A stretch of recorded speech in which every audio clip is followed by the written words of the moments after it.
आज अचानक बारिश हो जाए तो आप क्या कहेंगे कि भगवान नाराज है, प्रकृति का खेल है, या इसके पीछे कोई वैज्ञानिक कारण है? इसी एक सवाल का जवाब हमें अगस्त काम के 3 अवस्थाओं के नियम तक ले जाता है। आइए इसे सरल भाषा में समझते हैं। अगस्त कॉम को समाज शास्त्र का जनक कहा जाता है। उन्होंने समाज और मानव बुद्धि के विकास को समझाने के लिए 3 स्तरों का नियम प्रस्तुत किया। यह सिद्धांत उनकी प्रसिद्ध पुस्तक कोर्स ऑफ पॉजिटिव फिलोसॉफी में वर्णित है। काम के अनुसार मानव मस्तिष्क, ज्ञान और समाज का विकास क्रमिक रूप से 3 अवस्थाओं से होकर गुजरता है। पहला है धार्मिक या काल्पनिक अवस्था। यह मानव बौद्धिक विकास का सबसे पहला और प्रारंभिक चरण है। इस अवस्था में मानव मस्तिष्क किसी भी प्राकृतिक या सामाजिक घटना के पीछे अलौकिक शक्तियों, भूत प्रेत या देवी देवताओं की इच्छा को जिम्मेदार मानता था। लोग तर्क नहीं करते थे बल्कि अंधविश्वास और विश्वास पर जीते थे। काम्टे ने इस धार्मिक अवस्था को भी 3 उपचरणों में बांटा है। पहला है जीवित सत्तावाद। जब मनुष्य हर निर्जीव वस्तु, पत्थर, पेड़, नदी में जीवन या आत्मा देखने लगता है और उसकी पूजा करता है। दूसरा है बहुदेववाद। जब मनुष्य यह मानने लगता है कि अलग अलग चीजों के लिए अलग अलग देवता जिम्मेदार है, जैसे युद्ध के देवता, जल के देवता, धन की देवी। तीसरा है एकेश्वरवाद। यह धार्मिक स्तर का अंतिम चरण है, जहां मनुष्य मानने लगता है कि पूरी सृष्टि को चलाने वाली केवल एक ही परम शक्ति ईश्वर है। उदाहरण के लिए आदिम काल में जब भयंकर सूखा या बाढ़ आती थी तो लोग मानते थे कि इंद्रदेव या भगवान हमसे नाराज है और वे यज्ञ या बलि देकर भगवान को शांत करने की कोशिश करते थे। दूसरा है तात्विक या अमूर्त अवस्था।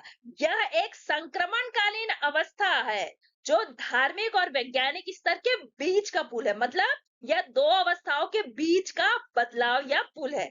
यह चरण थोड़ा दार्शनिक होता है। यहाँ मनुष्य ईश्वर की साकार मूर्ति को तो छोड़ देता है, लेकिन पूरी तरह वैज्ञानिक भी नहीं हो पाता।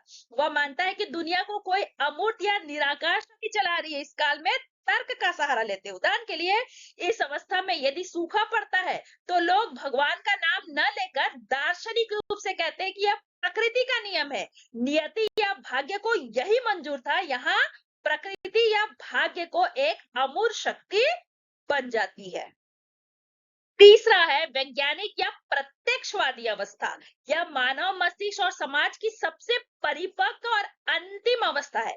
इस स्तर पर मनुष्य काल्पनिक या अमूर्त शक्तियों को पूरी तरह छोड़ देता है। वह केवल उसी बात को सच मानता है जिसे निरीक्षण, परीक्षण, प्रयोग और वैज्ञानिक पद्धतियों द्वारा सिद्ध किया जा सके।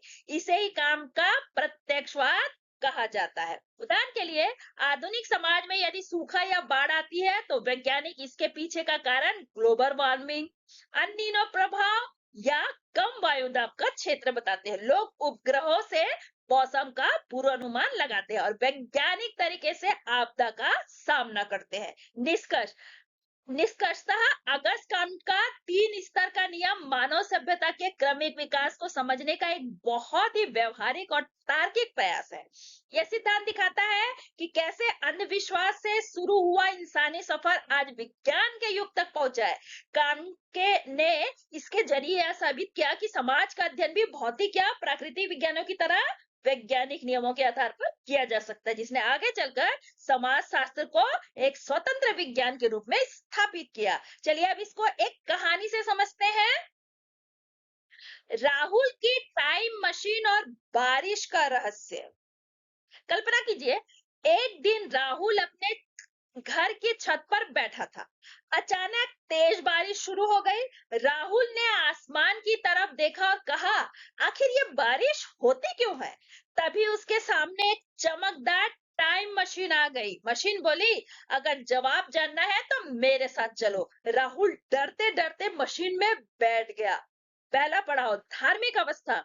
टाइम मशीन उसे हजारों साल पीछे ले गई। वहां लोग ढोल बजा रहे थे, पूजा कर रहे थे और यज्ञ कर रहे थे। राहुल ने पूछा, आप लोग क्या कर रहे हैं? एक बुजुर्ग बोले, इंद्रदेव नाराज है, अगर उन्हें कुछ नहीं किया तो बारिश नहीं होगी। इतने में बिजली चमकी, सारे लोग चिल्लाए, देखो देवता का संकेत आ गया। राहुल सोचने लगा, वाह, क्या हर चीज का कारण देवता है। टाइम मशीन बोली, इसे कहते हैं धार्मिक अवस्था। दूसरा पड़ाव तर्क तात्विक अवस्था। अब मशीन राहुल को कुछ 100 साल आगे ले गई। इस बार उसने एक दार्शनिक को पेड़ के नीचे बैठा पाया। राहुल ने पूछा, बारिश क्यों होती है? दार्शनिक मुस्कुराया, बेटा, यह प्रकृति की अदृश्य शक्ति है। दिखती कहाँ है? दिखती नहीं, महसूस होती है। राहुल ने सिर खुजलाया। देवता गए, अब अदृश्य शक्ति आ गई। मशीन बोली, यह तात्विक अवस्था है। तीसरा पड़ाव वैज्ञानिक अवस्था। अब मशीन राहुल को वर्तमान समय में ले आई। एक मौसम वैज्ञानिक कंप्यूटर पर काम कर रहा था। राहुल ने पूछा, सर, बारिश क्यों होती है? वैज्ञानिक ने स्क्रीन पर बादलों की तस्वीर दिखाई। सूरज पानी को भाप बनाता है, भाप बादल बनती है और फिर बारिश होती है। इसे साबित भी कर सकते हैं। बिल्कुल, यही विज्ञान है। राहुल ने खुशी से उछल पड़ा। अब समझ गया। टाइम मशीन राहुल से बोली, बताओ, तीनों युगों में बारिश का कारण क्या था? राहुल ने जवाब दिया, धार्मिक अवस्था, देवता जिम्मेदार है। तार्किक अवस्था, प्रकृति या भाग्य जिम्मेदार है।